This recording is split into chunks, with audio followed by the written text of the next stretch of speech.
فاروق اعظم رضی اللہ تعالیٰ عنہ کا آئیڈیا تھا جو قرآن پاک کو اس شکل میں جمع کیا گیا. یہ انعام ہمیں حضرت فاروق اعظم کے دماغ کی اپج کی بدولت ملا. حضرت عمر فاروق اعظم رضی اللہ تعالیٰ عنہ کے زمانے میں اسلام سب سے زیادہ تیزی کے ساتھ بڑھا اور بہت کم پیریڈ میں آگے بڑھا. رسول اللہ صلی اللہ علیہ وسلم رجب کی اسلام علی موت عمر صدق رسول اللہ صلی اللہ علیہ وسلم ان اللہ و ملائکتہ یصلون علی النبی یا ایھا الذین آمنوا صلوا علیہ وسلموا تسلیما. اللهم صل علی سیدنا مولانا محمد وعلی آلہ سیدنا صراط بزرگوں دوستوں اور آپ سب بہت قیمتی باتیں سن چکے ہیں. اللہ ہمیں عمل کرنے کی توفیق عطا فرمائے. قاری صاحب نے بتایا اور ہم سب جانتے ہیں کہ آج کی تاریخ اسلامی کیلنڈر کی پہلی تاریخ ہے.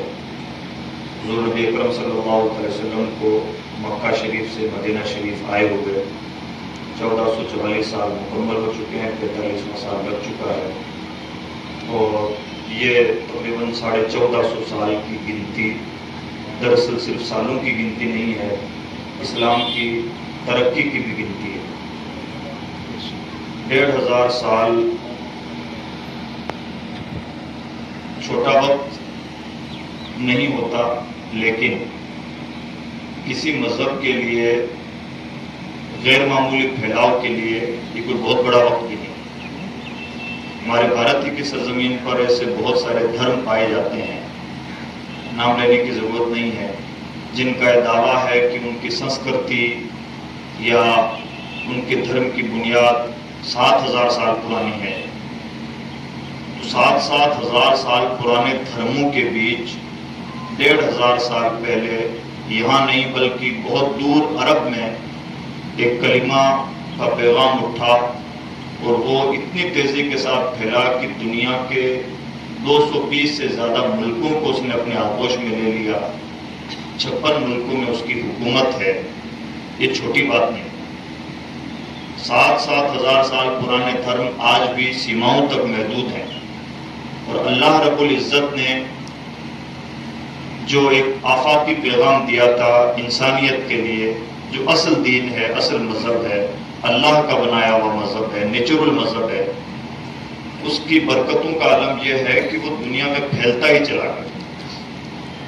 اور یہ تو اس وقت کی بات ہے جبکہ مسلمان ہوا کرتا تھا اور اس کا کردار مسلمان ہوا کرتا تھا. ادھر تو ایک لمبا وقت ایسا گزرا ہے جب اسلام کے بڑھنے کی رفتار ہم جیسے ناکارہ لوگوں کی وجہ سے، کچے مسلمانوں کی وجہ سے رفتار سلو رہی ہے، ورنہ اکیلا مذہب اسلام ہے جس کی اتنی تیز رفتار رہی. اور آج بھی دنیا کو اسلام سے جو دشمنی ہے اس کا بھی راز یہی ہے کہ اگر اسلام کو روکا نہیں گیا، اسلام کے لیے نفرتیں نہیں پیدا کی گئیں، اسلاموفوبیا کو بڑھاوا نہیں دیا گیا، تو ہو سکتا ہے کہ یہ مذہب سب کو نگل جائے. بہت سارے الزامات لگتے ہیں اور بجائے اس کے کہ لوگ اپنا جائزہ لیں کہ ہم کتنے پانی میں ہیں، مسلمانوں پر یہ الزام لگا دیتے ہیں کہ آپ کسی کو بھی کلمہ پڑھا دیتے ہو، کسی کو بھی اپنا بنا لیتے ہو. ہم بنا لیتے ہیں تو یہ ہمارا کام ہے. سوچنے کا مقام تو یہ ہے کہ کوئی ایک مذہب چھوڑ کے دوسرے مذہب میں آتا کیوں. تو یہ مذہب اسلام کی خوبی رہی ہے، اللہ نے بڑی برکتوں سے نوازا.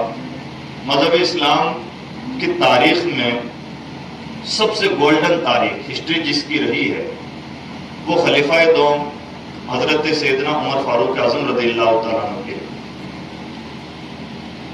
حضرت عمر فاروق اعظم رضی اللہ تعالیٰ عنہ کے زمانے میں اسلام سب سے زیادہ تیزی کے ساتھ بڑھا اور بہت کم پیریڈ میں آگے بڑھا. 10 سال کا پیریڈ حضرت سیدنا عمر فاروق اعظم رضی اللہ تعالیٰ عنہ کا تھا اور 10 سال کے پیریڈ میں آج کی جغرافیائی کنڈیشن کے مطابق دیکھا جائے تو تقریباً 14 ملکوں کے آس پاس مذہب اسلام پھیلا. 10 سال کے پیریڈ میں 14 ملک مسلمان ہوں. آج کے 14 ملک اس زمانے کے لیے یہ 22 لاکھ اور 51,000 آس پاس اسکوائر میل زمین ہوا کرتی ہے. اتنا لمبا چوڑا اسلام کا دائرہ وسیع ہوا.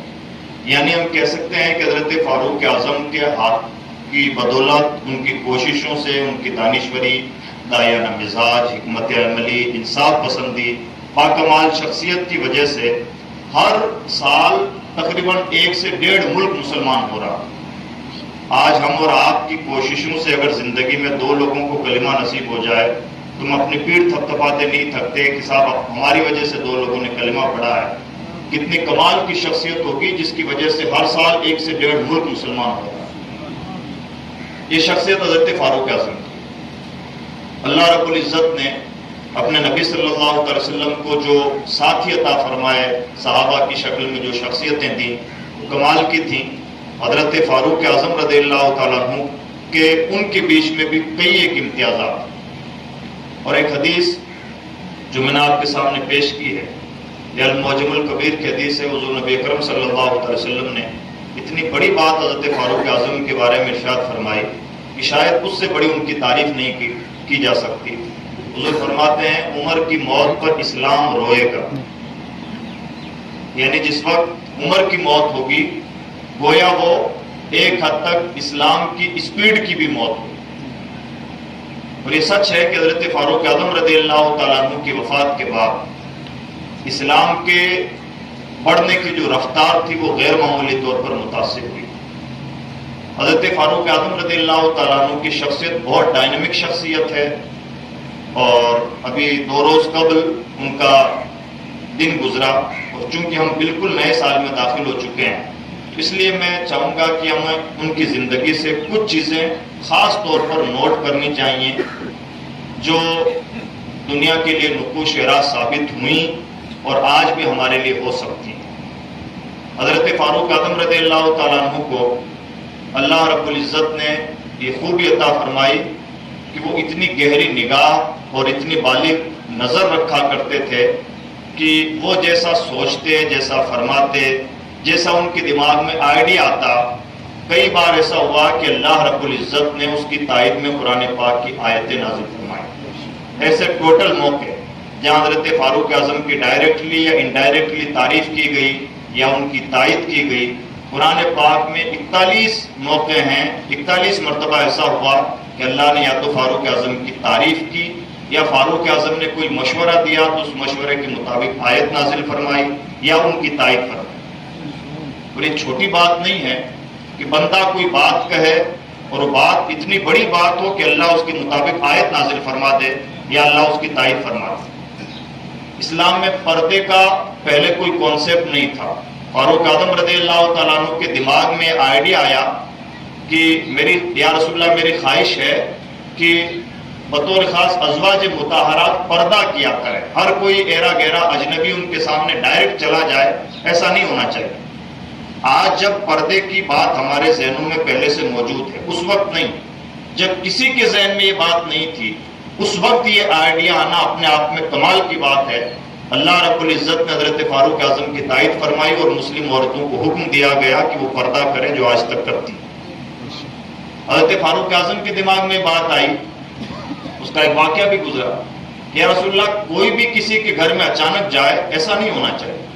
ہونا یہ چاہیے کہ کسی کے گھر میں جانے سے پہلے اجازت لی جائے، اور جب صاحب خانہ اجازت دے تو گھر میں انٹری ہو۔ حضرت فاروق اعظم کا آئیڈیا تھا، اللہ رب العزت نے آیت کریمہ نازل فرمائی اور اہل ایمان کو حکم دیا گیا کہ گھروں میں بغیر اجازت کے نہ داخل ہوا کریں۔ حضرت فاروق اعظم رضی اللہ تعالیٰ عنہ نے قرآن پاک کی آیت کریمہ کی تلاوت کی۔ اللہ نے یہ ذکر فرمایا ہے کہ اس نے انسانوں کو کیسے پیدا فرمایا، پانی کو خون میں، خون کو گوشت میں، گوشت کے اوپر پھر ہڈیاں کیسے چڑھائیں، اور کیسے ان مراحل کو اللہ رب العزت نے مرتب فرمایا۔ تو فاروق اعظم کی زبان سے ایک جملہ نکلا، تبارک اللہ احسن الخالقین، اللہ کی ذات بڑی برکت والی ہے اور وہی سب سے بہترین چیزیں مخلوق کو وہی سب سے بہترین چیزیں پیدا فرمانے والا ہے۔ اللہ رب العزت کو یہ جملہ اتنا پسند آیا کہ ٹھیک یہی جملہ جو فاروق اعظم کا تھا اللہ نے قرآن پاک کی آیت بنا کے اتارا۔ یہ شخصیت حضرت فاروق اعظم کی تھی۔ حضرت فاروق اعظم کا آئیڈیا تھا کہ قرآن پاک کو جمع کیا جانا چاہیے۔ حضرت ابوبکر صدیق رضی اللہ تعالیٰ عنہ کو آپ نے مشورہ دیا، حضرت صدیق اکبر کی غیرت عشق نے گوارا نہ کیا، اللہ رب العزت نے ان کے دل کو الہامی طور پر مطمئن فرمایا کہ عمر کا مشورہ ٹھیک ہے، اور حضرت ابوبکر صدیق نے پھر ایک وقت کے بعد حضرت فاروق اعظم کے اس مشورے کے مطابق اللہ کی کتاب قرآن پاک جو منتشر تھی، کہیں پتھروں پر لکھا ہوا، کہیں ہرن کی کھال پہ لکھا ہوا، کچھ تختیوں پہ لکھا ہوا تھا، اور اس شکل میں نہیں تھا جس شکل میں آج ہمارے سامنے موجود ہے۔ حضرت فاروق اعظم رضی اللہ تعالیٰ عنہ کا آئیڈیا تھا جو قرآن پاک کو اس شکل میں جمع کیا گیا۔ یہ انعام ہمیں حضرت فاروق اعظم کے دماغ کی اپج کی بدولت ملا۔ سبحان اللہ۔ حضرت فاروق اعظم رضی اللہ تعالیٰ عنہ کی شخصیت کے بہت سارے پہلو میں ایک پہلو بھی آپ نے سنا، خود فرماتے ہیں میں اس بات کو سخت ناپسند کرتا ہوں کہ کسی شخص کو بیکار دیکھوں، نہ کوئی دنیاوی کام کر رہا اور نہ کوئی دینی کام کر رہا۔ انی اکراہ ان ارا احدکم فارغا سبحان اللہ لا فی عمل دنیا ولا فی عمل آخرت، بیکار بیٹھا ہوا۔ اور یہ پوائنٹ ہم سب کے لیے بہت نوٹ کرنے کا ہے آج کی تاریخ میں، اور ہمارے گاؤں میں بطور خاص ہماری میجورٹی ہم سب کا حال یہ ہے، ہم باتیں کر لیں گے، موبائل چلا لیں گے، گپ شپ کر لیں گے، چبوتروں پہ بیٹھ لیں گے، اور ہم نے مان لیا ہے کہ ہم تو بوڑھے ہیں، ہمارا یہی کام ہے، کیا کریں۔ ہم نے مان لیا ہے یہ مسلمان کا کام ہے نہیں۔ مسلمان عقل مند ہوتا ہے، اور عقل مند آدمی اپنا کوئی بھی ٹائم بیکار نہیں گزارتا، چاہے وہ کوئی دینی کام کر رہا ہو یا دینی نہ کر رہا ہو، تو دنیاوی کام کر رہا ہو، بیکار تو نہیں رہتا۔ اور یہ فاروق اعظم کا صرف مقولہ نہیں، یہ اتنی بڑی بات ہے۔ بہت سارے لوگوں کی کوٹیشن ہم اور آپ سب کو یاد ہوتے ہیں کہ فلاں بڑے آدمی نے یہ بڑی بات کہی ہے۔ اے پی جے عبد الکلام نے کہا کہ خواب وہ نہیں جو نیند میں دیکھے جاتے ہیں، خواب وہ ہے جو انسان بیداری کے عالم میں دیکھتا ہے۔ اگر ایک چند یا بڑے آدمیوں کی کوٹیشن ہمیں یاد ہے، تو اس بڑے آدمی کا کوٹیشن ضرور یاد ہونا چاہیے جس کے بارے میں ہسٹری کا یہ کہنا ہے کہ اگر یہ آدمی 10 سال اور زندہ رہتا تو پوری دنیا میں صرف اسی کا مذہب اسلام زندہ ہوتا۔ جب بھارت کی زمین آزاد ہوئی انگریزوں سے، تو موہن کرم چند گاندھی جی نے کلکتہ کی سرزمین پر بھارت واسیوں سے خطاب کیا تھا، انہیں بھاشن دیا تھا، اور بہت ساری باتیں کہی تھی کہ بڑے سنگھرشوں سے نکل کر کے ہم نے آزادی پراپت کی ہے، تو ہماری ذمہ داری بنتی ہے کہ اس کو بچائے رکھیں، اور آئندہ کوئی ایسی غلطی ہم سے نہ ہو جس سے ہم دوبارہ غلامی کی زنجیروں میں جکڑ لیے جائیں۔ اس وقت بہت ساری باتوں کے بیچ گاندھی جی نے جو بات کہی، اور بات اس لیے نہیں ہے کہ گاندھی جی نے کہی ہے، سچائی ہے جو ان کو کہنی پڑی۔ گاندھی نے کہا کہ اگر ہم چاہتے ہیں کہ آئندہ ہم غلام نہ ہوں اور عزت کی زندگی گزاریں اور حکومت بچی رہے، تو ہمیں مسلمانوں کے دوسرے خلیفہ عمر ابن خطاب کی زندگی اور ان کی حکومت کا اسٹائل پڑھنا چاہیے کہ حکومتیں چلائی کیسے جاتی ہیں۔ یہ حضرت سیدنا فاروق اعظم کی شخصیت، اور یہ سچ ہے کہ فاروق اعظم رضی اللہ تعالیٰ عنہ کی زندگی میں یہ کمال کے پہلو پائے جاتے تھے۔ فاروق اعظم رضی اللہ تعالیٰ عنہ نے اپنے دور حکومت میں فتنوں کو جنم نہیں لینے دیا۔ بہت سارے فتنے ہو سکتے تھے، آپ نے ان فتنوں کو نہایت تدبر کے ساتھ اور حکمت عملی کے ساتھ دبائے رکھا، بلکہ نئے نئے علاقے اسلامی علاقوں میں شامل کرتے گئے، نئے علاقوں کو فتح کرتے گئے، یعنی ان کے اچیومنٹ ہی اچیومنٹ ہیں، ان کا فیلئر کچھ نہیں ہے۔ اور ایک ایسا شخص جو مسلسل کام کرتا رہے، علاقوں پہ علاقے فتح کرتا رہے۔ حالات ایسے تھے کہ عیسائیوں کے خطوط موصول ہوتے تھے، عیسائی لیٹر لکھا کرتے تھے کہ آپ آئیں اور ہم پر قبضہ کر لیں، ہم اپنے حاکموں سے پریشان ہیں، آپ آئیں گے تو انصاف ہوگا، ہمیں آپ کے تعلق سے کسی بھی طرح کا ظلم کا کوئی اندیشہ نہیں ہے، ہم ابھی جن حکومتوں میں زندگی گزار رہے ہیں وہ حکومتیں ٹھیک نہیں ہیں۔ حضرت فاروق اعظم کے جہاں یہ کارنامے ہیں، ان کی شخصیت کا پہلو یہ ہے کہ وہ جہاں بہت بڑے امیر ہیں، یعنی بادشاہ ہیں، کنگ ہیں، خلیفہ ہیں، انصاف پسند انسان ہیں، علم دوست آدمی ہیں، وہیں شخصی طور پر بھی ان کی زندگی میں ہمارے لیے بہت سارے پہلو ہیں۔ فاروق اعظم کا اعلان ہے جو ہر مسلمان کو اپنے دل کی تختی پر نوٹ کرنا چاہیے۔ ترمذی شریف کی حدیث میں بیان کیا گیا، فرماتے ہیں لا یبی فی سوقنا الا من قد تفقہ فی الدین، ہمارے بازار میں خریداری کرنے کے لیے وہی آئے جو فقیہ ہو یعنی مفتی ہو۔ یہ فاروق اعظم کا اعلان ہے، یعنی ہمارے زمانے کا ہر انسان اپنے وقت کا اتنا اچھا عالم یا مسائل کا جاننے والا ہونا چاہیے کہ وہ مسائل میں کسی کا محتاج نہ ہو۔ اور اگر کوئی ایسا علم نہیں رکھتا تو سچی بات یہ ہے کہ اسے خریداری کرنے کا بھی حق نہیں. یہ جملہ اگر کوئی شخص اپنی حکومت کے لیے بطور اعلان کہہ رہا ہے، مجھے لگتا ہے کہ علمی رعب و دبدبہ، علمی ماحول سازی کرنے والی شخصیت اس سے زیادہ کوئی نہیں ہو سکتی. فاروق اعظم کا یہ اعلان کہ میں کسی کو بھی بیکار بیٹھا ہوا دیکھنا سخت ناپسند کرتا ہوں. ہر انسان کو چاہیے کہ وہ یا تو کوئی دنیاوی کام کر رہا ہو یا کوئی دینی کام کر رہا ہو. اور اس کا ایک موقع پر آپ نے پریکٹیکل بھی کیا. آپ نے اپنی فوج کو حکم دیا کہ مدینہ کے چاروں طرف خندق کھودی جائے. خندق کا مطلب کھائی، لمبی چوڑی کھائی، گہری کھائی، ایسی کھائی کہ اگر کوئی گھوڑا پھلاندنا چاہے تو ادھر سے ادھر نہ جا سکے، ایسی کھائی کھودی جائے. تو مدینہ میں ایک بار ایسا حضور نبی اکرم صلی اللہ علیہ وسلم کے زمانے میں بھی ہو چکا تھا. تو صحابہ کرام کے دماغ میں وہی بات تھی، آپ کی فوجیوں کے دماغ میں. اور یہ بھی ایک اتفاق ہے کہ فوجیوں کا نظام سب سے پہلے دینے والی شخصیت فاروق اعظم کی. فاروق اعظم سے پہلے آرمی سسٹم نہیں پایا جاتا. ایکسیڈنٹلی آرمی پائی جا سکتی تھی، آرمی بطور سسٹم نہیں پائی جاتی تھی. یعنی باقاعدہ فوجیں نہیں ہوا کرتی تھیں. لوگوں کے قبیلوں کو ابھار کر کے ان سے لڑائیوں کا کام لے لیا جاتا تھا، یا اس طرح کا نظام پایا جاتا تھا. آرمی پیڈ ہو، یعنی اسے سیلری دی جائے، ان کا کام ہی ہو کہ وہ فوجی کے طور پہ کام کریں گے، ان کے لیے جانور مقرر ہوں گے، جانوروں کے لیے چراگاہیں مقرر ہوں گی. یہ تصور اور یہ کانسیپٹ حضرت فاروق اعظم نے دیا. اور خاص بات یہ ہے، فاروق اعظم نے آرمی کا جو تصور دیا، آج بھی تقریباً دنیا کے الگ الگ نظاموں میں آرمی کا وہی سسٹم پایا جاتا ہے. ٹیکنالوجی بدلی، گھوڑوں کی جگہ گاڑیوں نے لے لی، تلواروں کی جگہ بڑے ہتھیاروں نے لے لی. سسٹم وہی ہے جو حضرت عمر ابن خطاب نے دیا تھا. یہ حضرت فاروق اعظم رضی اللہ تعالیٰ عنہ کی شخصیت. آپ نے اپنی آرمی کو حکم دیا کہ مدینہ کے چاروں طرف ایسی کھائی کھودی جائے. فوج نے بڑی محنت کے ساتھ کھائی کھودی، اس امید کے ساتھ کہ ہو سکتا ہے کوئی بہت بڑی لڑائی ہونے والی ہو، جس سے بچاؤ کے لیے ایسی کھائی کھودی جا رہی ہے. تقریباً 4 مہینے کا اس میں وقت لگا. حضرت فاروق جب وہ کھائی کھد چکی تو حضرت فاروق اعظم نے ایک عجیب حکم دیا.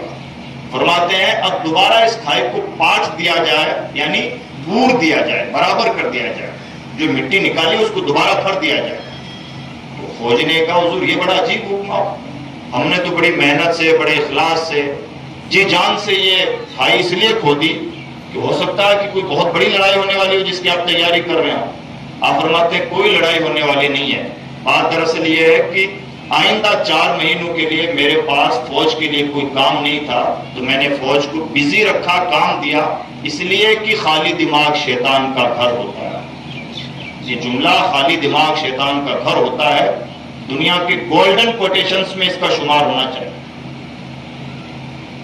آج ہمارا پرابلم یہ ہے، ہم جو بار بار، ابھی قاری صاحب نے بھی بات کی، ہم جو بار بار بات کرتے ہیں مسلمانوں کے لیے عام طور پہ بولا جاتا ہے کہ مسلمان ٹانگ کھنچائی کرنے والے ہوتے ہیں، اور یہ ہمارے اوپر ٹھپا لگا دیا گیا ہے کہ ہم سب جیسے بیکار قوم ہیں جو نہ ترقی کرتے ہیں نہ کرنے دیتے ہیں.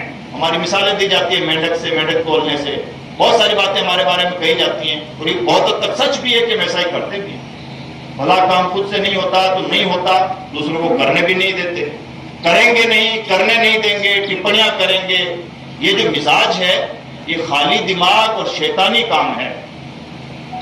مسلم مزاج، فاروقی مزاج، اسلامی مزاج یہ ہے نہ خالی رہنا، نہ اپنے دماغ کو شیطان کا اڈا بنانا.